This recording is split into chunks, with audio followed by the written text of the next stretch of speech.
क्या पैसों के बल पर वोट खरीदे जा सकते हैं? क्या राजनीतिक दल चुनावी उम्मीदवारों के चयन में मुद्दा ये भी होता है कि क्या आखिर कोई उम्मीदवार चुनाव में कितना पैसा खर्च कर सकता है?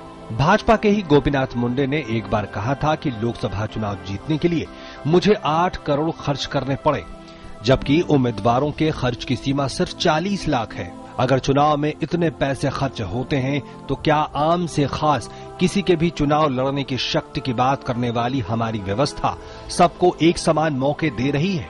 आंकड़े बताते हैं कि लोकसभा चुनाव 2014 के 8वें चरण तक जुटाई गई जानकारी के मुताबिक लोकसभा चुनाव में कांग्रेस के 82% उम्मीदवार करोड़पति या उससे ज्यादा अमीर हैं, तो वहीं भाजपा के 74% उम्मीदवार करोड़पति हैं। इस श्रेणी में आप पार्टी का आंकड़ा 45% तक जाता है, जो राजनीति में सादगी की बात करते रहे हैं। 15वीं लोकसभा के चुनाव के बाद जिन सांसदों ने चुनाव खर्च का हिसाब किताब दिया, उसके अनुसार चुनाव में खर्च सीमा 40 लाख को देखते हुए सांसदों ने औसतन महज 50 से 60% तक की राशि ही खर्च की। ये अपने आप में चौंकाने वाला आंकड़ा है। लेकिन इसके बाद भी 16वीं लोकसभा के लिए खर्च की सीमा 70 लाख कर दी गई।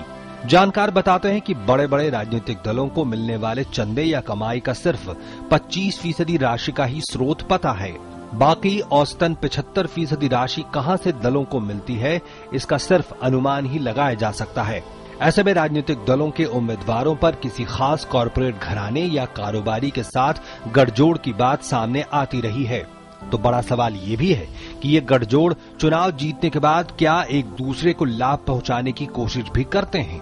क्या काला धन का इस्तेमाल और राजनीति में धन बल लोकतंत्र और अर्थतंत्र के लिए बड़ा मुद्दा बन गया है? ओम प्रकाश दास, डीडी न्यूज।